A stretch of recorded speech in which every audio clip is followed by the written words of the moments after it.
when the sun is up.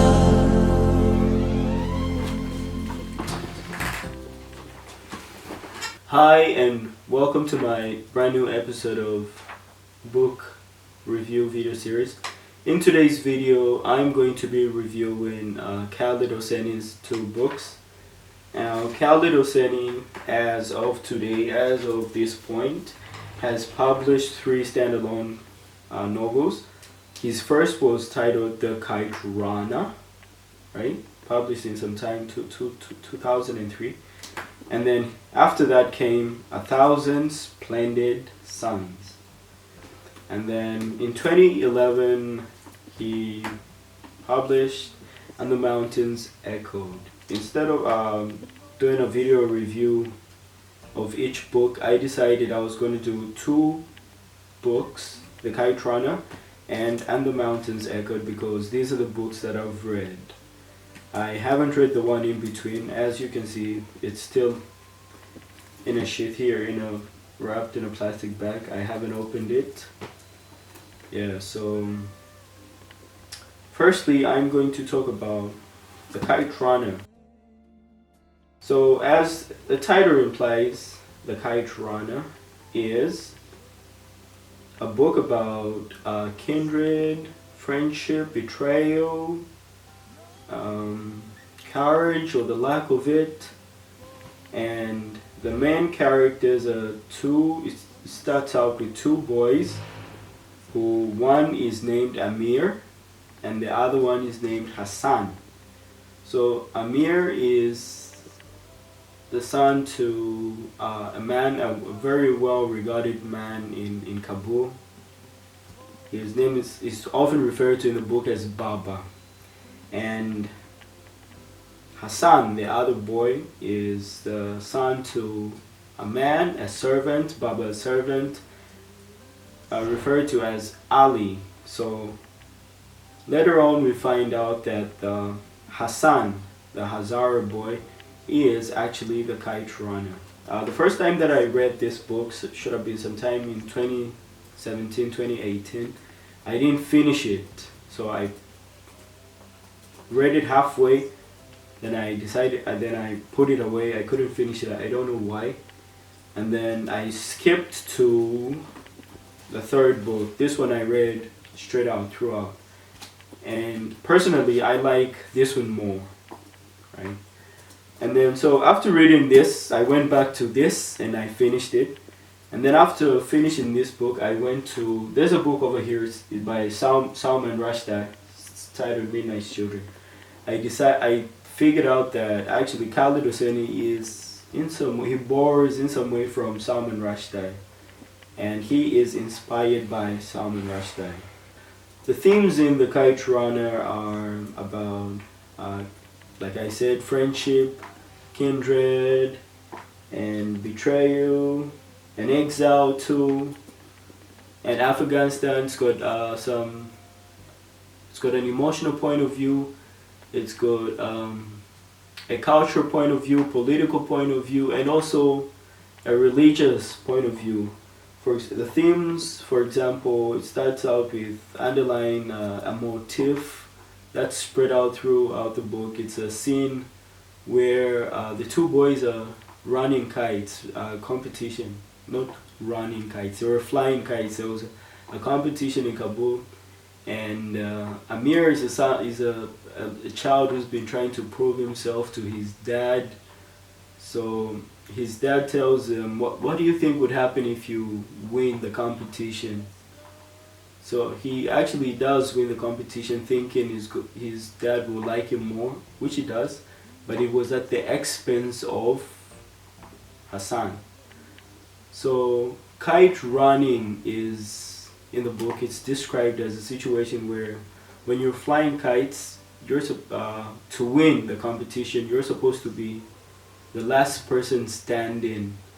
So kites have to be cut down, and as they come down, they're like prizes. The person that gets the kite that is the last to drop is the best kite runner. And so the action of going to and fro, running for these kites is called kite running.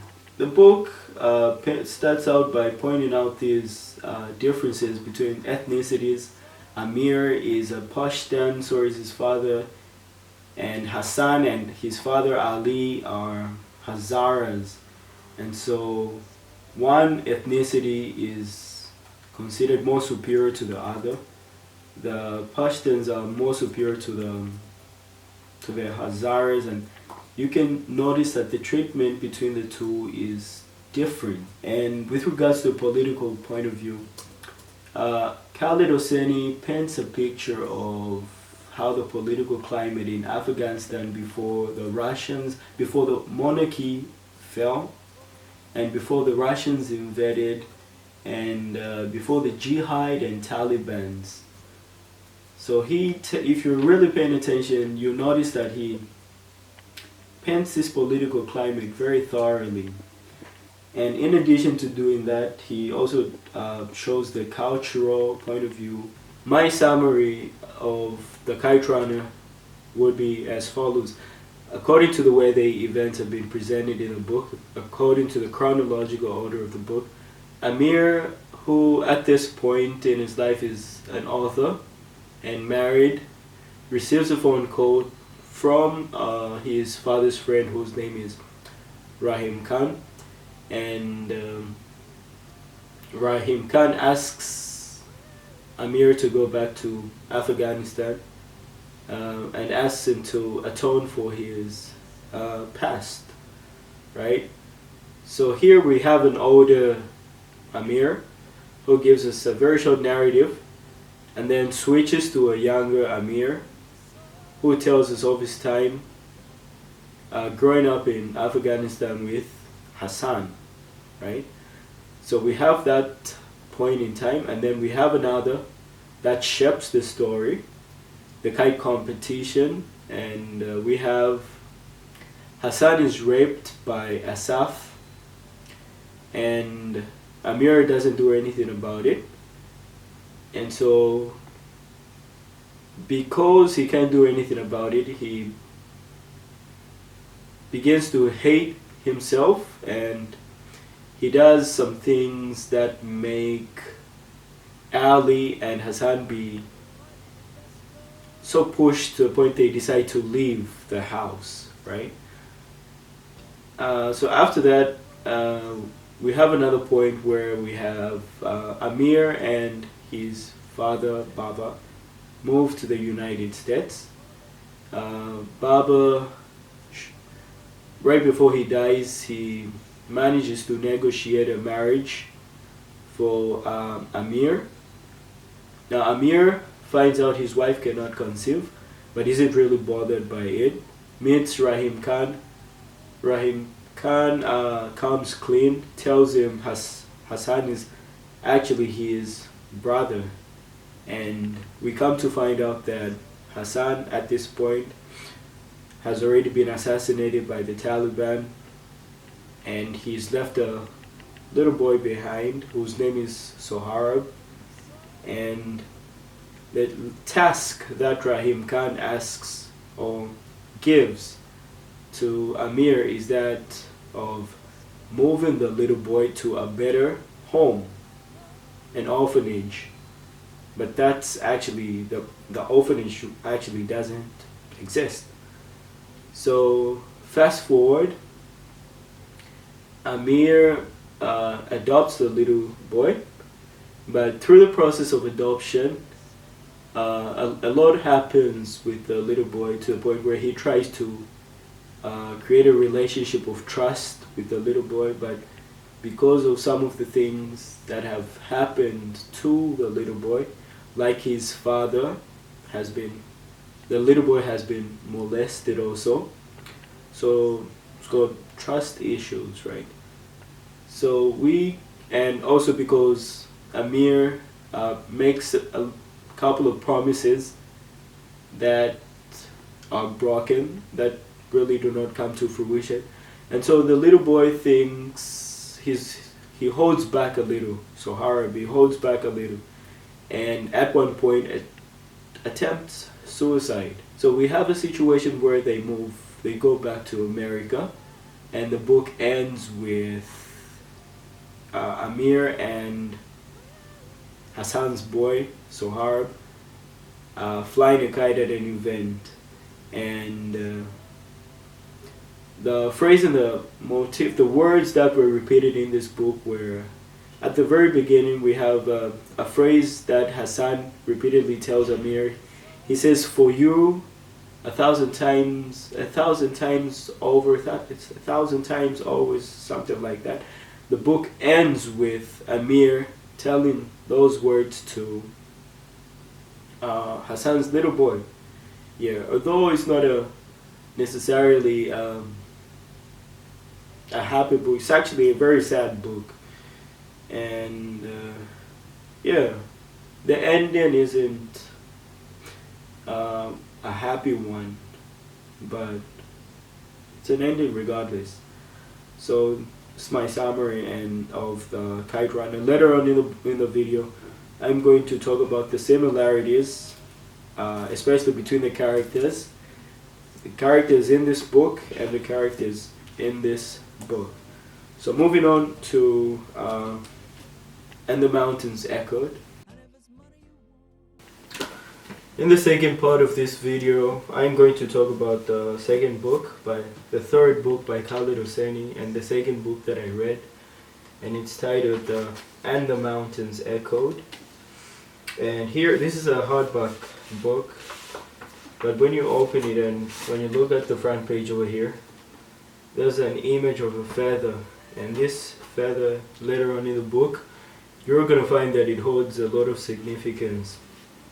So I prepared, for this section of the video, I prepared little notes that I'm going to read through. So to start with, about the book, this book is inspired by a poem by William Blake. It's titled The Nurse's Song. This is something that he acknowledges here at the acknowledgement section of the book. Yeah, and the narrative of this book is not linear, which is to say, this book is not narrated by one person, as opposed to the Kite Runner, in which Amir is the one who's telling the story. This book has a different timeline or chronological order, and each chapter introduces a different character, and the narrative of the story is told through the perspective of these other different characters.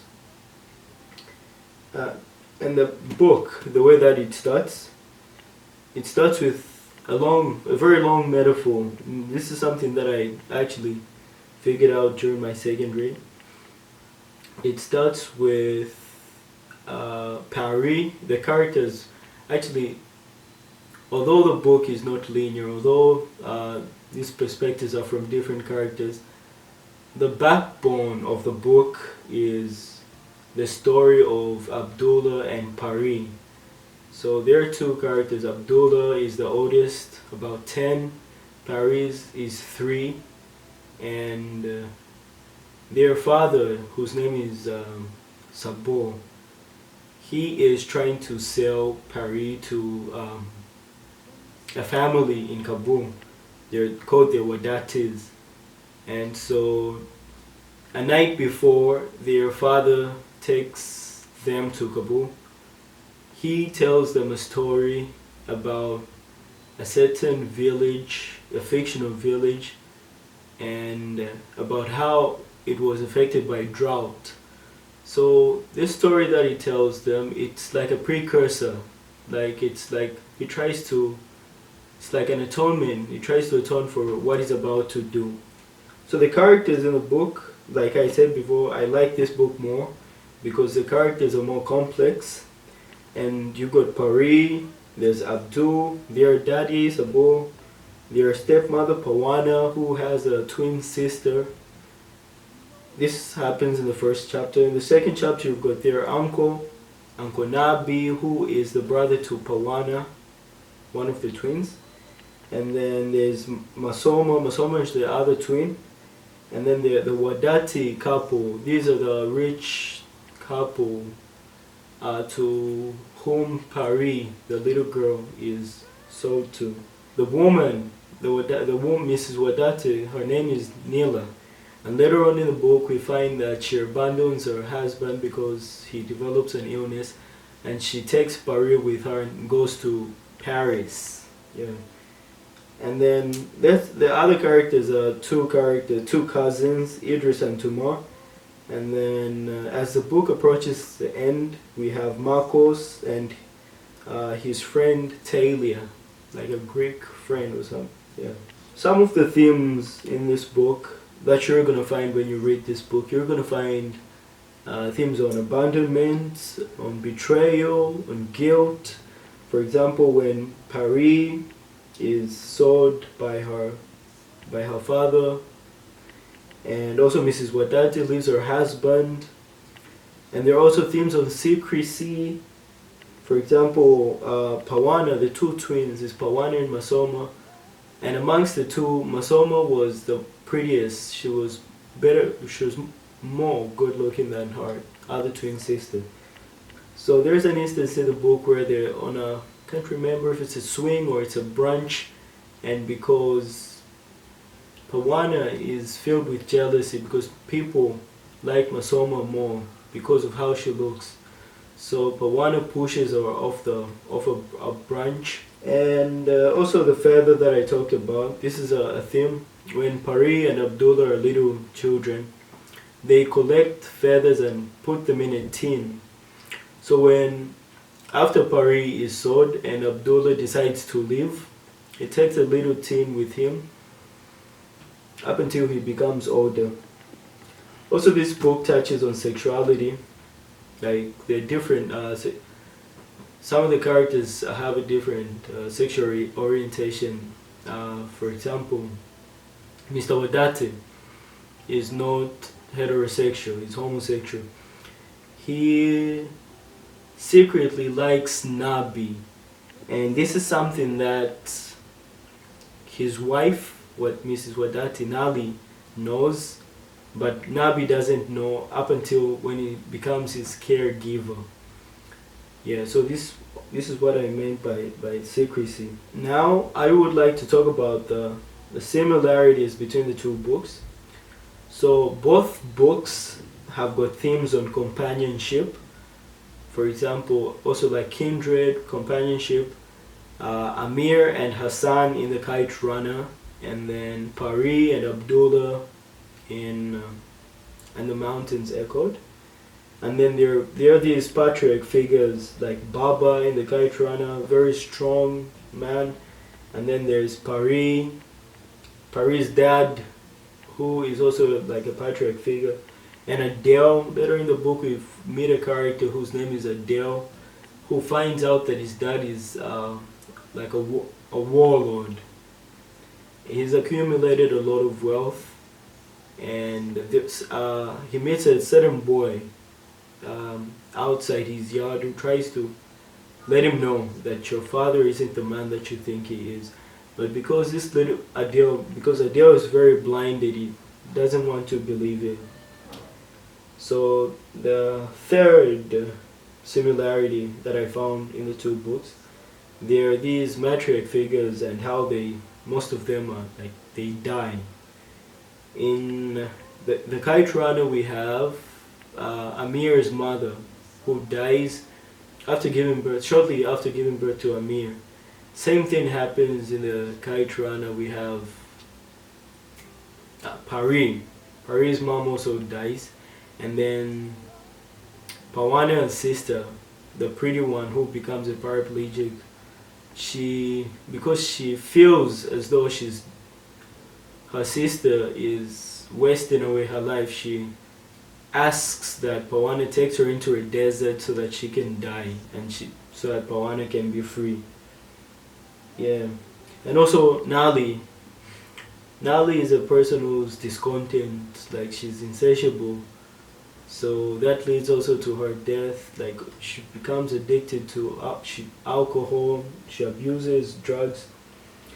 And then the fourth similarity themes on congenital and mutilated body figures. In the Kite Runner we have Hassan, who has a hair lip, and later on Baba pays for the surgery. And also in this book, in the And the Mountains Echoed, we find that Talia, friend to Marcos, was bitten like a dog. The dog gets off part of her face, so we have another disfigured character in And the Mountains Echoed. The fifth similarity that I found is that in each book, it's almost as if the author, Khaled Hosseini, is encouraging his readers to be more courageous in the face of adversity. For example, in the alley, during the kite running competition, Amir boats when Hassan needs him the most. In the Kite Runner, there's a scene when Asif reps Hassan, and Amir watches because he doesn't know what to do. Here in this book, right at the very beginning, there's a story within a story, which is usually referred to as a frame story. We have Baba Ayub, who fails to defend his family against a div, or dive, D-I-V. And how the story goes for that is that there was a certain community. This is a story that is told to Pari and Abdullah by the father right before he sells Pari. So the story goes, there was a community that was furnished, there was drought. So it's exactly why I said it's like a metaphor for drought. There was a community that was furnished, and from time to time a very big monster, a div, would come and request for a son, or a child, not a son, a child. So each time that it came, it would knock on a house, and the house on which it knocks, the people, the parents, the guardians were expected to give away a child. So as fate would have it, the div comes to Baba Ayub's home, and he doesn't know what to do because he's got 5 children.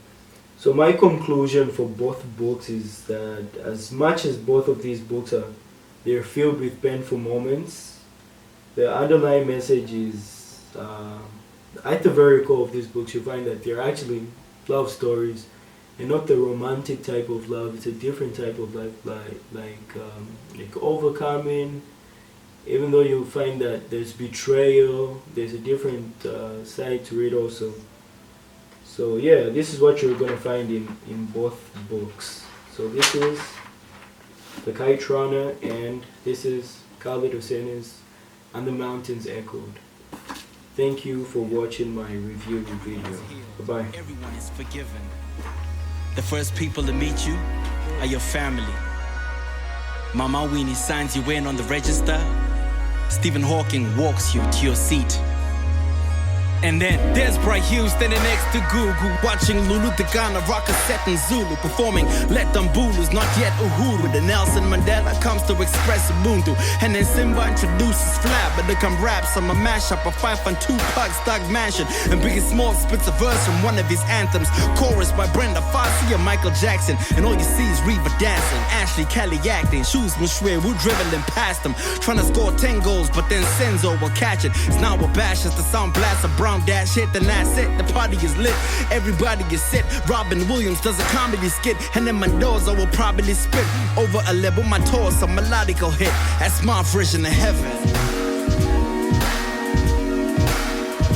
My version of heaven. And I just can't wait to go to my version of heaven. Cause yo, that's my version of heaven. I can't wait, no. Cause then Zombo comes through to do his thing, as him and Stitch enter from the far wing, over a riff from Prince on the guitar.